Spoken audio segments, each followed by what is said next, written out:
I appreciate everyone being here and joining us.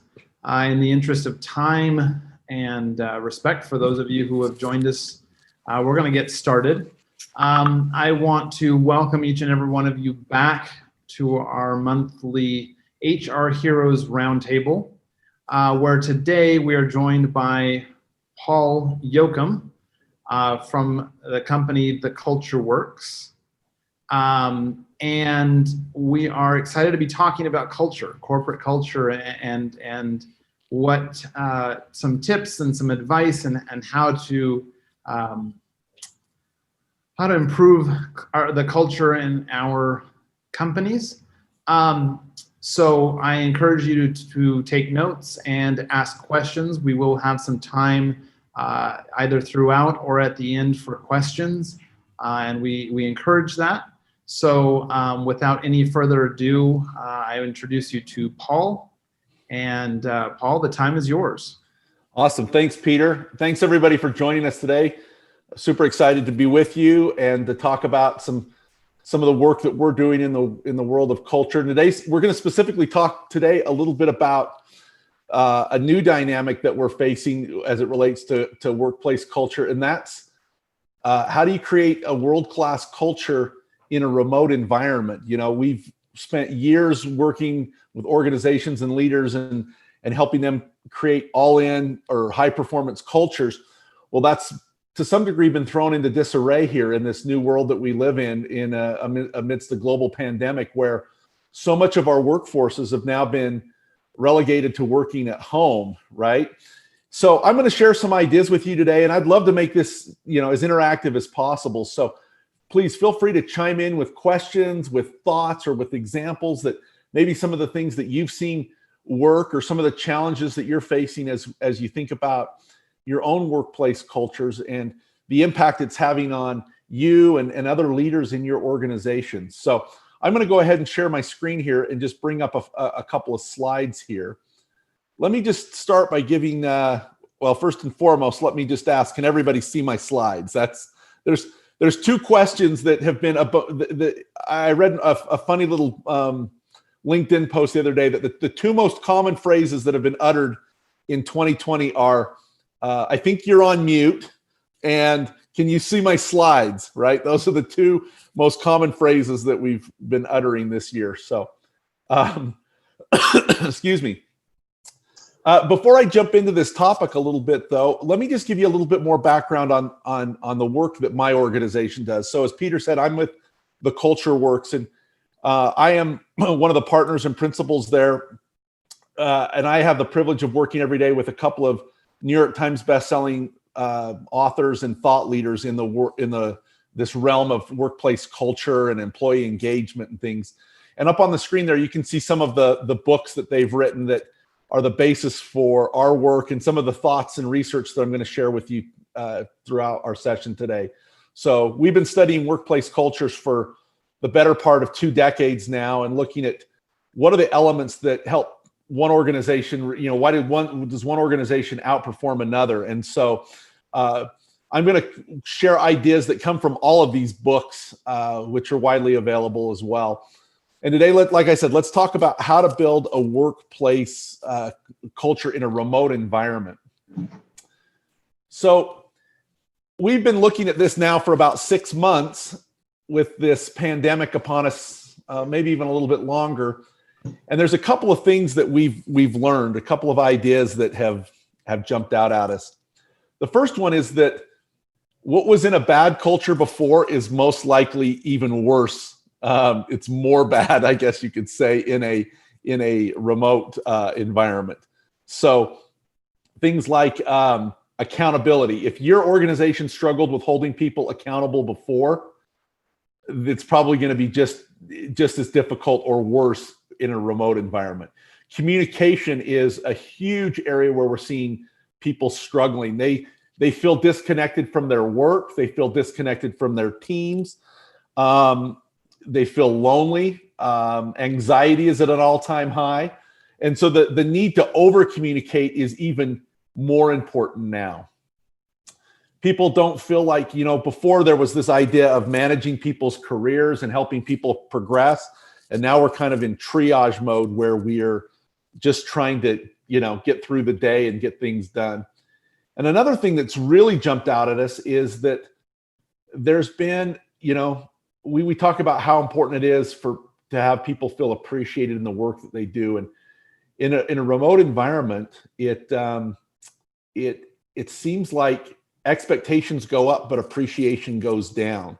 It's not like any of us is working any less. In fact, I would argue that even though I'm remote based and have been, I find myself almost working more. It's not like when I had an office to go to and I would work those set hours and then kind of be done. I find myself working kind of on and off throughout the day, and that line between work and life is getting ever more blurred. So, Peter, I'll just throw it back to you there. I mean, you do these sessions quite a bit and on these different topics. I mean, what are some of the things you got? And I'll throw it out to the whole group. What are some of the things that you might be struggling with in a remote culture, and do they mirror some of the things we're seeing? Absolutely. I think that the communication is a challenge, and the appreciation. I think those are two things that we've seen on a regular basis. It's I can't get through, or I can't connect. I can't engage with between the employees and employers, or that sort of thing. And then also that complaint of they think I'm at home and not actually working, so they're not showing the appreciation for the work that is being done. That's an interesting point you bring up. In fact, we've seen studies that are showing that there has been a major increase. Some companies who are actually thriving are companies that make employee time management software. So software that companies are employing to track people's productivity. They have to log in and log off, and talk about a demoralizing thing. I mean, right? People are dealing with new situations with home life, kids being home, dogs barking on calls. I mean, it's a completely different, and some of these organizations are showing a complete lack of empathy and trust amongst their employees. And you want to talk about a demoralizing, they're already stressed out. Now they've got to be, tracked with Big Brother software. It's not a good situation. So at least not for the employees. For the companies that sell that software, it's a good time these days. And again, anybody else have any thoughts or questions on or on what I'd love to hear what you guys are seeing as well. So feel free to jump in if there's something else that you're seeing that this is an area where people might be struggling in your organization. Well, Paul, I think actually one of the biggest challenges we might be facing is people growing apart. Teams are no longer together as much as we would like them to be. So how do we fight that? How do we make them grow like together despite of the distance between them? That's a great question. And that's exactly, I'm going to share some ideas with you today that will hopefully address that. So thank you for setting me up. That's a wonderful question. And you're absolutely right that we hear every day that people feel disconnected from their work. They're not really clear on what's expected of them. They feel disconnected from their team members. Right? They, those water cooler discussions or those conference room discussions just don't happen. Those impromptu little conversations at the workplace don't happen. Nobody wants to just, hey, let's get on a Zoom meeting and just chat, So that's a big thing. And so I love where you're going with this. And before we jump into that, one other thing we noticed here that we've noticed over the last little bit is that this is a new skill set that needs to be learned by a lot of managers, especially if you're a brand new manager. I mean, it was hard enough managing a team for the first time, but leaders need to embrace kind of a new way of managing this, these team huddles and things like that. It's taken on a new flavor right now. So I'm going to share a couple of ideas that we've seen. These aren't necessarily our ideas at the Culture Works. These, in a lot of cases, are things we've seen some of our clients do that are amazing. And they're actually quite simple. They are things that any organization or any manager can implement. So let me share 5 ideas with you today. And as we go through these, you're welcome to, take notes. I'd love to kind of, hear from you in terms of if this has worked for you or if this is something you feel like you could try. So the first one, and this kind of hopefully answers, hopefully all 5 of these will answer the question that was just posed about how do we feel more connected to our teams. But this is a fun exercise that we've seen some great managers do, is they've set aside time from outside their day-to-day and their normal get things done meetings, and they've come together as a team and drafted what we call a rally cry. This is their noble cause, right? Why they answer questions: why do we exist as a team? What job do we do for customers? And what gets everybody excited about coming to work every single day, right? And so for a lot of organizations out there, this has been, and this doesn't have to be some perfectly wordsmith statement. This doesn't have to be something that you're going to put on a plaque. It's just kind of a nice opportunity to get everybody back together as a team. This can easily be done virtually, and you'll hear differing opinions on this, and that's okay. But at the end of the day, why do you exist as a team? Now you want to really start to,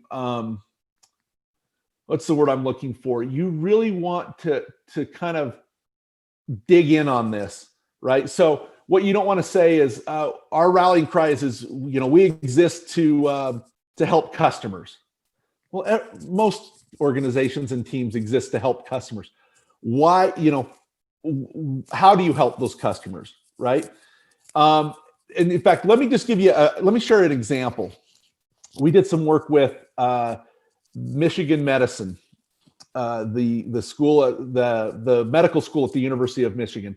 And this is John Charpy, who is the head of pediatric cardiology. And as we were talking to him and his team of nurses and physicians, and we talked about how they improved patients' lives, and they talk about how they treat people and do this. And finally, he just said, no, you know what we do? We turn our patients and their families' worst day into their best day. It's like we're miracle workers when we can be. And I think you think about that, that's something that's going to get people fired up. Your rally cry needs to be something that people are going to get excited about. It's going to get them out of bed in the morning, right? Think about this. You don't go to work just to treat patients and administer medicine and give shots and things like that. You're catching people at a time in their lives when they're going through something pretty traumatic. I mean, a pediatric cardiologist, we're talking about children who, have heart issues.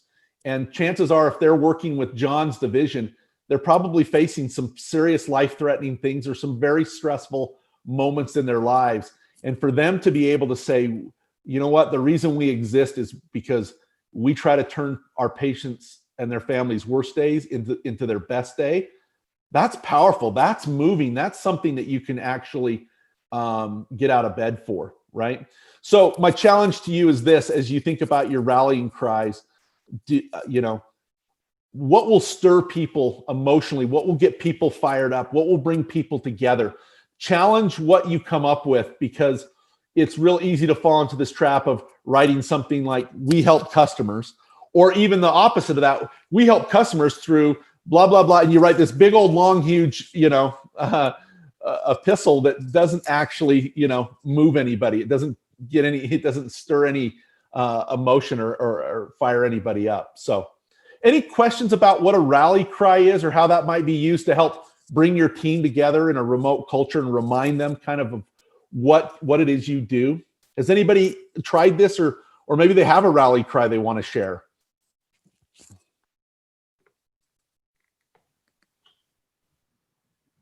We don't have exactly that, but I think that's something that we'll certainly be looking into now that we're getting to hear this. Yeah. No, it doesn't have to be perfect, right? It's something, it doesn't have to be, but it's a fun exercise that, again, if you can answer these questions: why do we exist as a team? What do we do for our customers? And what gets you excited? If you can get people to really dive in on those things, you're gonna, at a minimum, you're gonna have people feel like they're connected to one another again, which is a good I was thing. going to say, there's also the minimum element of it reminds them why they're there, not just I'm here for my paycheck. It's why did I pick this job? Why am I participating in this? Oh yeah, that's why. And that just alone, kind of that awareness can increase engagement and connection. Absolutely.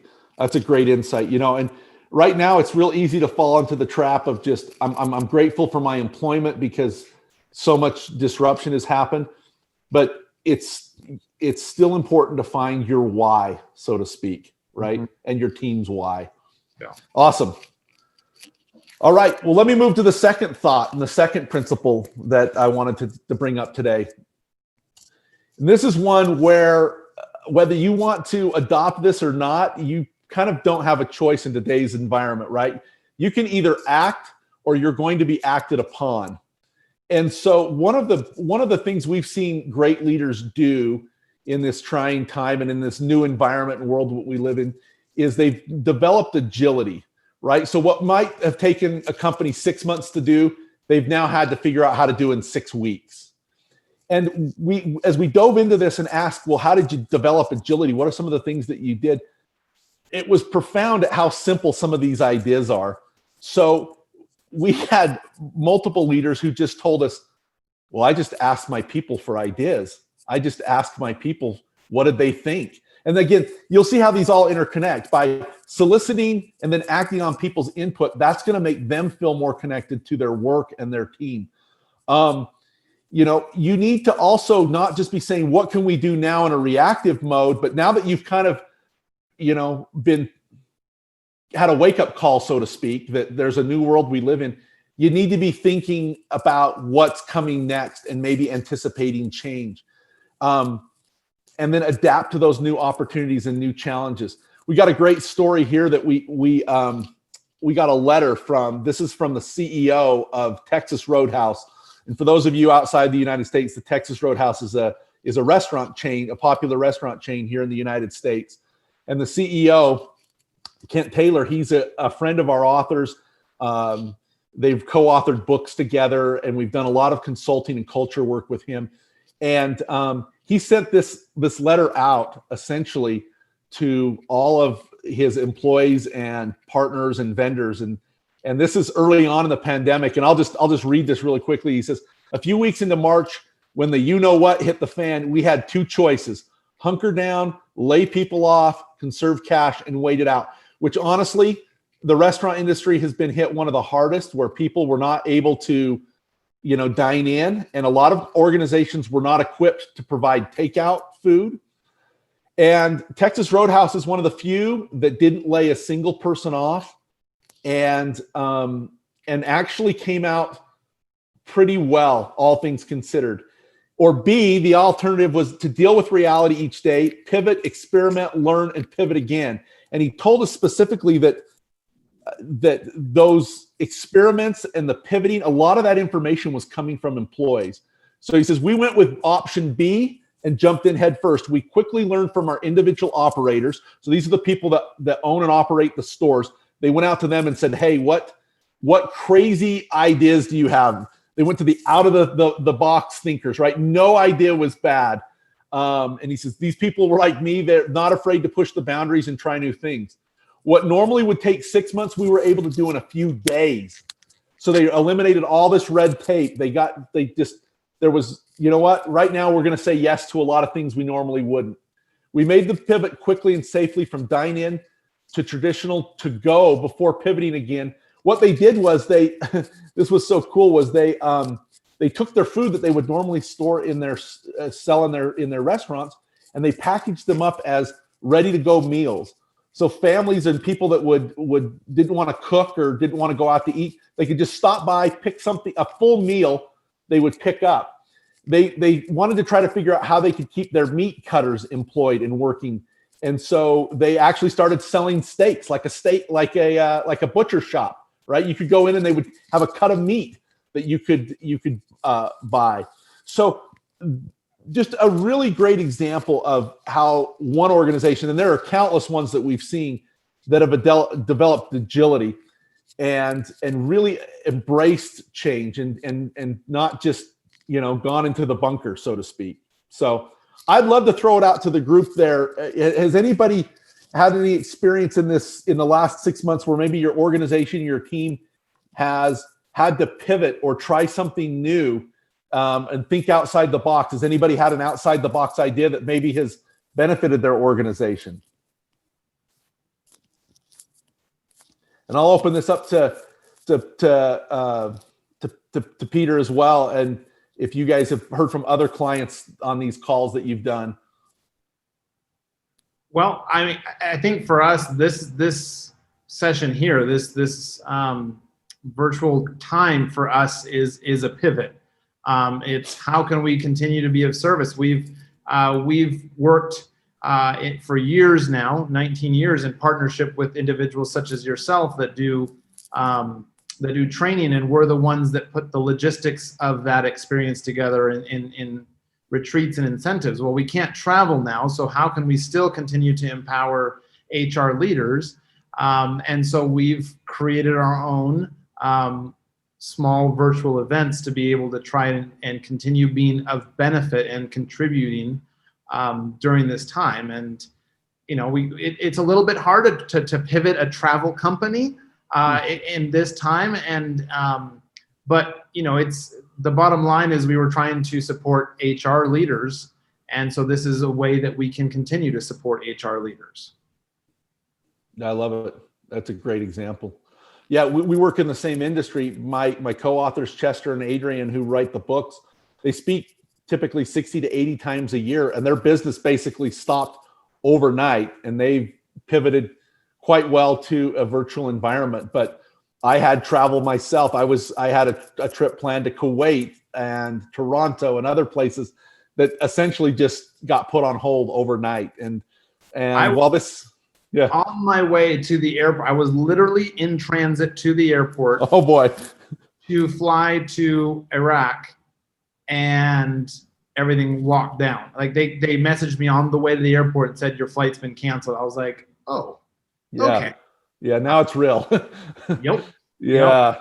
Yep. Wow. No, it's a new world we live in, and while I love technology, it is difficult because there's nothing better than seeing and getting to meet people face to face. But you know what? I'll take this better than not being able to share these ideas at all. So Agreed. Awesome. Anybody else have any other thoughts before I move to the next idea? It's all making sense so far? Awesome. All right. So let me share the third big idea that we've seen leaders and managers do that seems to go over quite well with their teams. And this is going to sound kind of counterintuitive, to be honest with you, but this idea of sharing everything, like be an open book. Now, we're not talking about confidential information or if an employee was let go for embezzling money or something like that. But what we've seen is that the rumor of bad news is often worse than the bad news itself. If people aren't getting the whole story or there's information that's lacking, they're going to fill in the blanks with their own thoughts and their own ideas. So, you know what? As tough as it may be, it's important to be open and honest and just be transparent with people and literally share everything. Going back to what we've seen organizations struggle with, this idea of communication. Time and time again, we hear like the reason people don't feel connected to their work or their teammates or is because this group's over making plans in their little, star chamber, so to speak, and there's nobody, we don't know what's happening. And so where possible, overshare. Your people will appreciate it, even if it's bad news. I don't know about you, but most of my clients that I work with, everybody can share an example of a place where they've worked where the rumor of the bad news was actually worse than the bad news, right? The rumor of a layoff was actually worse than the layoff. People just want to be, treated like adults and told straight what the situation is. Don't try to sugarcoat it. Don't try to, people are resilient. They can take tough news. It's better than, I would much rather have the tough news that's honest and and know than just wonder what's going to happen, right? And so in this example, we saw, I'll just relate a story here. This is a video, it's a little lengthy, but when the pandemic hit, one of the hardest hit industries was travel and tourism and hotels.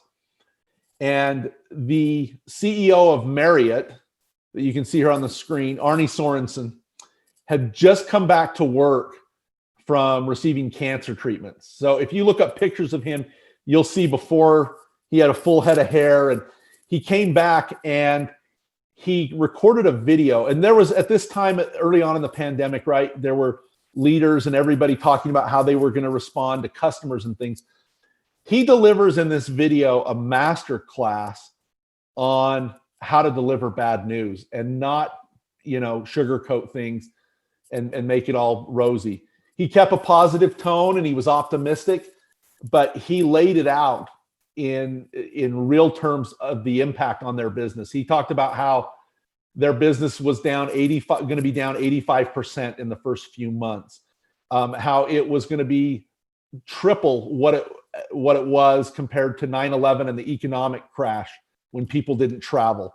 And he did it right after coming back from getting cancer treatments. And he openly admits, hey, my team didn't want me to do this video because of the way I look now, and that I look sickly, but I feel okay. And I felt I owed it to my team.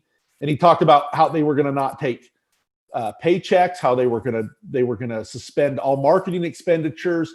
I mean, it was just a barrage of bad news, but it resonated so well within the company and outside the company, just because of how open and honest and vulnerable he was. And so it was a great example of what leaders can do when it comes to, now hopefully we're heading back in the right direction in some of these industries, but situations are going to arise when you're going to have to deliver bad news. And I encourage everybody to, go out and just Google Marriott CEO COVID message or something like that. It'll pull up, and it's about 6 minutes long, and it's really, really good. So we will make sure to send it out in the follow-up email after this, after the event, so that everyone has the link right there in their inbox. Awesome. Okay. Our fourth pillar today that I want to talk about. Now, I just said share everything, but I also said, but taking that a little bit further, is we've seen some of the best ways to create not just remote cultures, but cultures in general, are where teams can challenge everything. Does your team have enough psychological safety built into it where people can call each other out in a very respectful manner, right? But can you do what we call spark healthy debate, where you can challenge ideas? If you want to develop agility, this is kind of the opposite of developing agility, where we're like, you have to say yes and remove bureaucracy. But at the same time, it's important to challenge things, right? And not always go with the status quo. And again, this will depend upon the uniqueness of your organization. But right now, a lot of what's being offered to organizations, to employees, is more of the same, and it's not going to work. You're not going to be able to develop agility unless you can challenge some of the status quo and norms, right? So the most high productive teams we've worked with are ones that spark healthy debate. And then they make a decision and they move on, and everybody's okay with it, but they debate rigorously. One of the areas where we're seeing a lot of challenges right now is don't meet to meet. People have legit burnout right now when it comes to daily Zoom meetings. It's totally different from or Teams meetings. It's different from being in a conference room. And it's really easy for people to multitask on these sessions, and they're doing other things, and the meetings just aren't as engaging as they could be. So set an agenda, get through it quickly. If send people a text or a voice text. Really ask yourself, could this be done in an email? It doesn't need to be in a meeting. So we've worked with, we saw an example here where this is a great example and it's so timely. We were working with Bridgewater Associates. They're a large hedge fund company, and the CEO, Ray Dalio, is he's like the 18th richest person in the world. The guy's a multi-billionaire. And he shared with us that after he had a call with a client, he got an email from one of their lower level associates who called him out and basically said, Ray, I'm giving you a D for your performance on that call today. There is no way you could have prepared and delivered that poorly. And this reflected poorly on us, on me, and it basically laid it out, because that's the type of culture they have where they can speak up and be candid and challenge one another. And Ray said, you know what? You're right. I phoned it in, and that's on me, and it won't happen again. Right? So, and lastly, watch for burnout. It's hard to gauge in a remote environment where you don't see people, but check in on them. If you've got people in your care, just ask how they're doing, how their day's going, how they're approaching their work, and just how things are. 99% of employee engagement is just caring about other people, I think, right? So, all right. And then last but not least, we talked about how gratitude just goes down in these types of situations. And this is one of the easiest things to do, but one of the ones that leaders tend to get wrong and it'll have such a profound impact on your culture. There's this myth that recognition and appreciation is just a top-down thing. And reality is the best teams are ones that make it peer-to-peer. So if you're not doing this already, as part of maybe you're drafting your rally cry, brainstorm a set of ideas on how your team can recognize each other in meaningful ways, instead of it just being the leader that's saying, hey, you're doing a good job, or here's a gift card or whatever, right? How do team members root for each other? And it checks a different psychological box when you're hearing positive reinforcement from a team member, as well as a boss, but they fulfill different needs. Okay. The next thing here too is it's real easy in this new environment to try to complete these big projects, and we want to celebrate those, and that's great. You know, so many companies would have daily huddles and things like that, and they would have, they complete these massive projects. But what we're finding is that right now, one of the easiest things to do is to look for small wins, to celebrate daily successes. This isn't, about giving out participation trophies, but celebrating little milestones along the way versus just waiting for that major accomplishment. Doing it on a more regular basis is going to re-engage the team. And then the last idea here is if you want to show empathy and really understand what your people are going through, because let's be honest, a lot of leaders don't know what their people go through every day. Try walking in their shoes. And I'll give you a great example. We had a manager who told us, and this was right before COVID hit. He had an employee that joined his team who was hearing impaired, so was deaf, wasn't able to hear, could read lips, do sign language, communicate fairly well given the circumstance. But he really wanted to understand what it was like to walk in her shoes. So he spent an entire day. He put in earplugs, and then he put on noise canceling headphones, so he really couldn't hear much of anything, and tried to go about his day and communicate and talk and really understand what it was like to be in her shoes. And he says, I tell you, I got a profound new appreciation for what she goes through. So I would just encourage, if you have people in your care or you work with leaders in your organization who manage people, there's a good chance they don't truly understand what their people go through every day.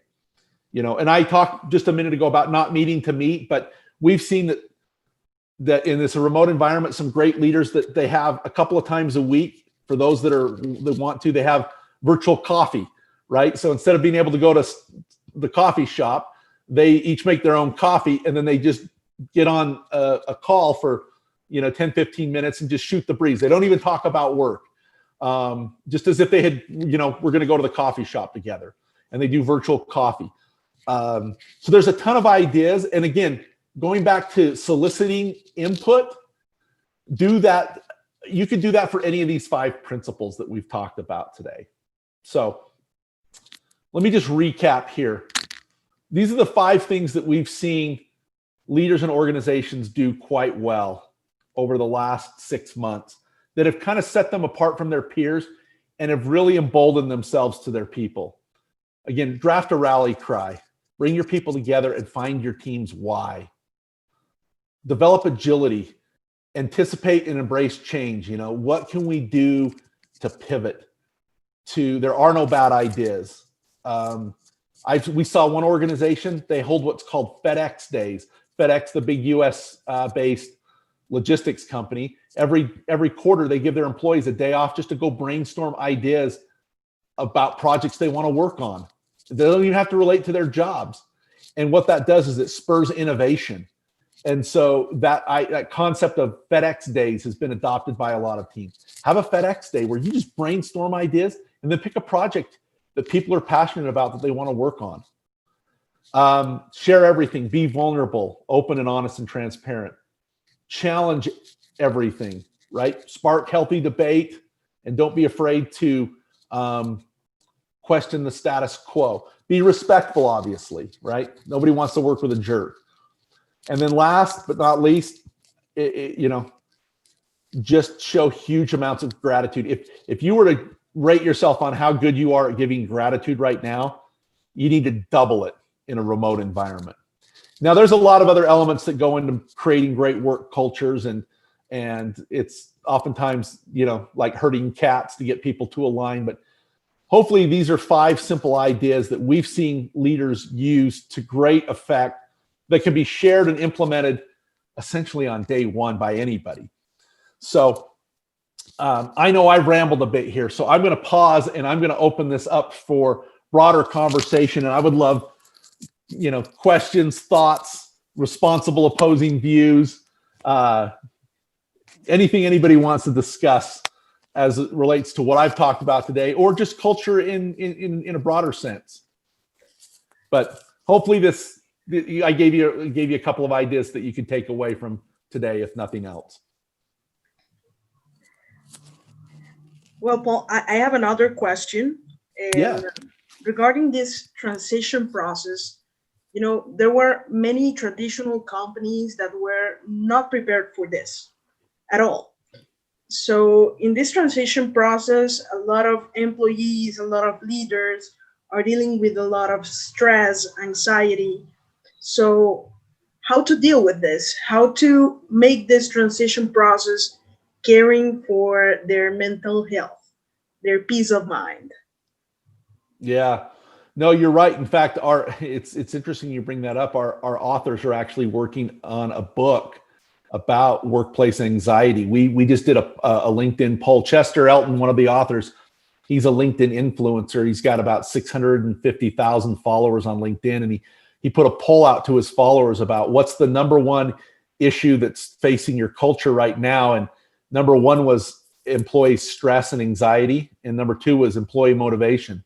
Right, other things were less important right now. And Adrian, his co-author, was in the midst of writing a book with his son who struggles with anxiety and depression. And they took it to their editor and said, "You need to turn this into a business book. This is a huge missing piece right now." And so they're coming out with a book I think in the next few months about workplace anxiety. And you're right. And if you look at the factors as to what causes that anxiety, I mean, it can be a lot of different stresses. And I'm not a mental health expert by any stretch, but you think about all the stuff that's going on in people's lives. I think that leaders, if they can just be empathetic and just try to walk in their people's shoes and understand what they go through on a daily basis, that most people are really trying to give their best effort. There's very few people that are on a daily basis trying to sabotage what you're trying to do. I mean, there are those people out there, but most people are just trying to do a good job. They're not making mistakes on purpose. And so I think that if you can get their input people love when their voice is heard. They love to feel like they're making an impact. That goes a long way.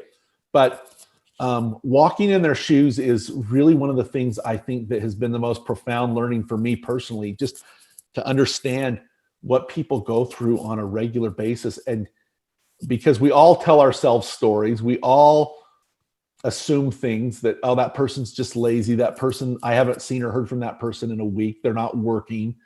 And it's real easy for these stories to kind of creep in.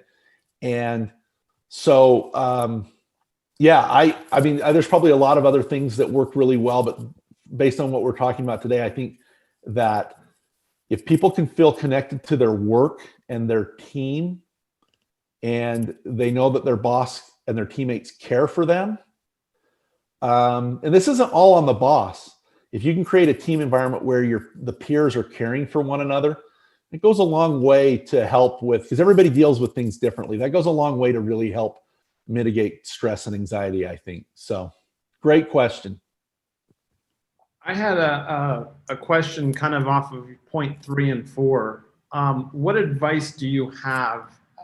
I have the benefit of leading my team, but for those who might be in some sort of a middle management capacity, who aren't the C-suite and the executives, what can they do? What can be done to promote that culture of share everything and challenge everything and kind of manage up, if you will, obviously in a very positive sense, as you've mentioned, and in a respectful sense, but how can they start generating that sort of experience and culture from their middle position and help influence those around them, both up and down?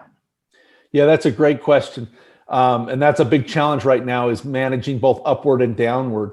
And I'll go back to, it kind of falls into the first point I brought up on developing agility, with this idea of soliciting and acting on input, right? So in a spirit of sharing everything, I think that if I were a manager, right, and I had a team and I wanted to improve our communication, I would probably get together with everybody, and I would be open and honest and have a discussion about what are the reasons we don't share information? Why do we withhold information?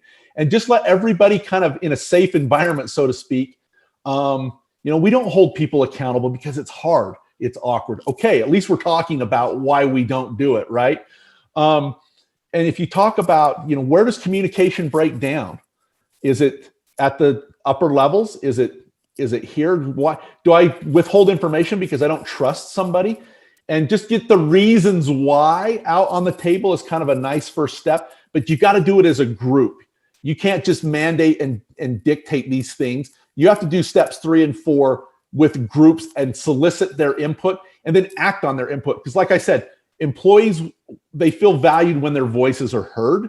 And even if you can't act on the input, if somebody comes up with a great idea and you can't implement it, if you can at least show appreciation for soliciting, for them giving the idea, and then giving them the reasons why, sharing why it wasn't feasible, they're more likely to give input in the future. The last thing you want to do is breed apathy, where people are saying, well, I'm not going to even bother, because why should I bother? Because every time I bring something up, nothing's going to happen, right? And so somebody needs to, in these sessions, if somebody were to say that, you need to be able to challenge that and say, okay, you know what? Let's talk about that. Let's get some examples. So I would look at steps 3 and 4 as an opportunity for a mid-level manager to take a step back and instead of just saying share and challenge everything, let's talk about areas where we're falling short. We saw one team that they did this scorecard exercise where they rated how well they debated everything. Was it we just acquiesce to the leader? We have moderate levels of debate where everybody can debate. And they were pretty taken aback at the fact that, you know what, at the end of the day, we just go with what the leader says. So I think identifying that and having conversations around that with your teams is a great place to start. at least just sets a stage for you to be able to springboard from. Hopefully that answers your question. Yeah, it gives some real life examples that could then be discussed within the leadership ranks. So yeah, that's helpful. Absolutely. Any other questions? I do have a question, if you don't mind. Please. Paul, from your experience, what's the best way to show appreciation to your team? Additional employee perks or benefits, a bonus to the standard salary, organizing a party? Should it be done in a personal or a group way? Great question. Great question. We've done a lot of work on workplace appreciation and recognition and things like that. And I'm not going to necessarily say whether one way is better than the other, whether it's individual or team, whether you give perks or things like that. But let me offer up four quick words, 4 ideas when it comes to employee appreciation for it to work.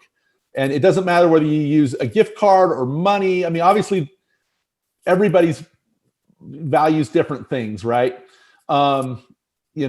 I've worked at a place where they gave me a $5 gift card and then they put tax on it and it ended up being like $3 worth. I'm thinking, this is not appreciation, right? I could spend the rest of our time telling bad stories about appreciation, but here's 4 words that I want you to kind of live by when it comes to appreciation. First is, regardless, do it now. When you see somebody that's done something what's worth showing appreciation for, do it in the moment. Don't wait 2 weeks. I guess it's better than not doing it at all, but do it now, right? Because what happens is that behavior that they exhibited that got them the appreciation, if you recognize it in the moment, it will get repeated. So do it now. Second, do it often. Nobody here on this call has ever worked at a place where somebody said to them, man, I wish they would stop appreciating us. They just do it way too much here. I can't get anything done because they're always showing me appreciation. That never happens. So do it often. It doesn't have to cost a lot of money.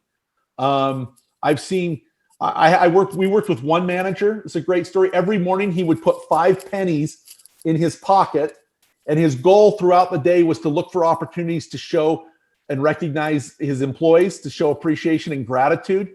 And whenever he did, he would move 1 penny from one pocket to the other. And his goal was to move 5 pennies every single day, right?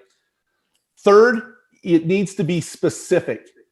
Don't treat everybody the same because, I worked with a lady who had a whole every time she did something well, the manager gave her a Starbucks gift card.